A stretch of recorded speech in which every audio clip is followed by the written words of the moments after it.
जय माँ कटरा बाघिन, जय माँ यक्षिणी। आज हम सूर्य ग्रहण के उपलक्ष्य में एक मारण कर्म आप सभी को बताने जा रहे हैं।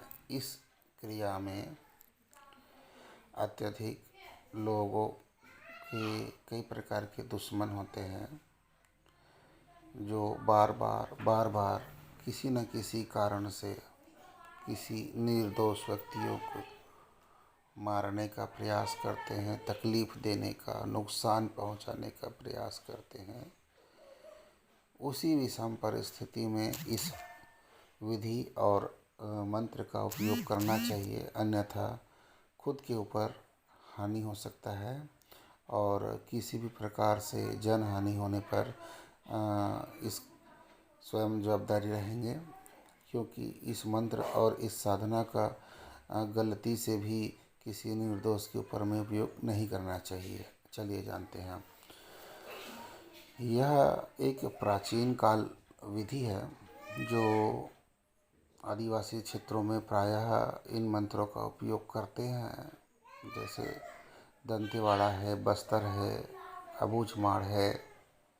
छत्तीसगढ़ के कई ऐसे आदिवासी क्षेत्र हैं जहां इन मंत्रों का प्रचलन रहता है। अपने आधिपत्य जमाने के लिए और अपना तंत्र सार को आगे बढ़ाने के लिए कई जगहों पर वाद विवाद होते रहता है। अपने आप को बड़ा सिद्ध करने के लिए और साबित करने के लिए किसी भाई या बहनों के ऊपर इनका प्रयोग करके अपने बल का दुरुपयोग करके किसी की जान के साथ खिलवाड़ करते हैं और किसी के जान को हानि पहुंचाकर स्वयं को बड़ा सिद्ध करने के लिए इन मंत्रों का उपयोग करते हैं। तो मेरा मानना है कि इस प्रकार का कोई जनमानस के ऊपर में इन मंत्रों का उपयोग नहीं करना चाहिए और इस दुर्लभ मंत्र और विधि का उपयोग केवल जनमानस और भलाई का कल्याण के कार्यों में इनका उपयोग करना चाहिए। चलिए जानते हैं इनका विधि।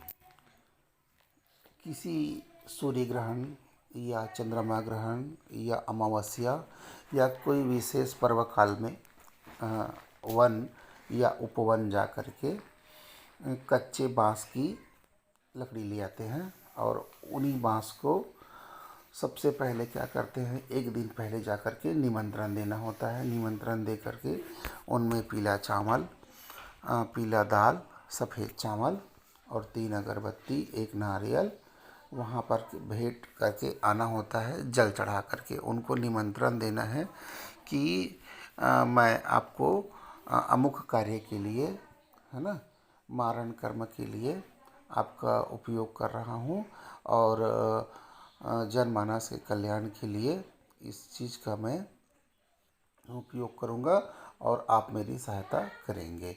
इस प्रकार की वन दुर्गा, वन देवी और माँ कटरा बाघिन का स्मरण करके वहाँ पर चावल, दाल और जल अर्पण करना है। 3 अगरबत्ती जला करके नारियल भेंट कर देना है वहाँ पर। उसके पश्चात में आपको वहाँ से आ जाना है।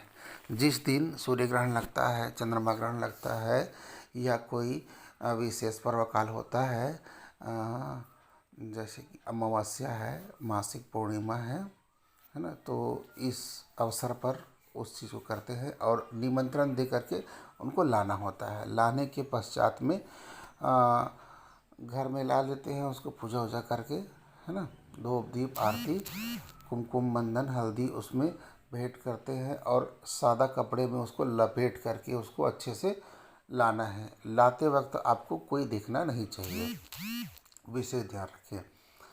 उसके पश्चात में घर में ला करके इस बाँस को एक नुकीला कील की तरह हम उसको तैयार करते हैं। जब यह तीर के समान नुकीला धार हो जाए तब उसको नीचे की तरफ मोर पंख लगा करके उसमें बांध देते हैं।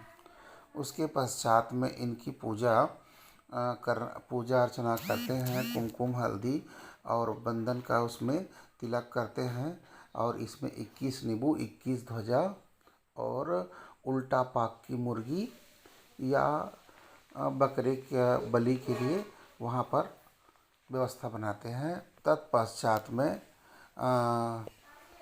किसी व्यक्ति का एक पुतला बनाते हैं जिनका मारण करना है, और उसके लिए सर्वप्रथम उस व्यक्ति का जिनको मारण कर्म करना है उनके बाएं, स्त्री हो तो बाएं पैर का धूल और पुरुष हो तो दाएं पैर का धूल, इनको उठा लेना है और उठा करके पुतला बनाना है मिट्टी से, और उसमें सिंदूर कुमकुम मिक्स करके, है ना, और शमशान की राख, तीनों को मिक्स करना है मट्टी में और फिर पुतला बनाना है। पुतला बनाने के पश्चात में उसको वस्त्र पहनाना है। अब वस्त्र कैसा पहनाना है और वस्त्र कौन सा होना चाहिए ये मायने हैं। तो किसी व्यक्ति का मरा हुआ कपड़ा वहाँ मिल जाता है शमशान में, नहीं तो कफन के रूप में जो उनको उड़ाते हैं जिसे पीताम्बरी कहा जाता है, या सफ़ेद कलर के कपड़े होते हैं जो लाश को उड़ाते हैं, उन्हीं के टुकड़े को लेके आना है और उस पुतले को लपेट करके पहना देना है। तत्पश्चात मंत्र को आवाहन करके उस बाँस के तीर में आवाहन करके और पुतले में प्राण प्रतिष्ठा करके उनके पुतले के सीने में वह जो अपना तीर बनाए रहते हैं नुकीला वाला बाँस का टुकड़े का, उसको उसके सीने में गड़ा देते हैं। उसके पश्चात में कुछ क्षण पश्चात में जिस व्यक्ति के नाम पर वह पुतला बना होता है और वो पुतले के ऊपर में घात करते हैं, वह व्यक्ति तड़प तड़प कर मर जाता है। ठीक है, अब आगे चलते हैं इनके मंत्रों के विषय में। मंत्र के विषय में चर्चा इसलिए नहीं करेंगे आज क्योंकि यह मंत्र बहुत दुर्लभ प्रजाति का है और किसी भाई या किसी निर्दोष बहन के ऊपर में इन मंत्रों का उपयोग करके किसी के प्राण के नुकसान ना पहुंचाए, इसलिए हम यहाँ पर मंत्र नहीं बता रहे हैं।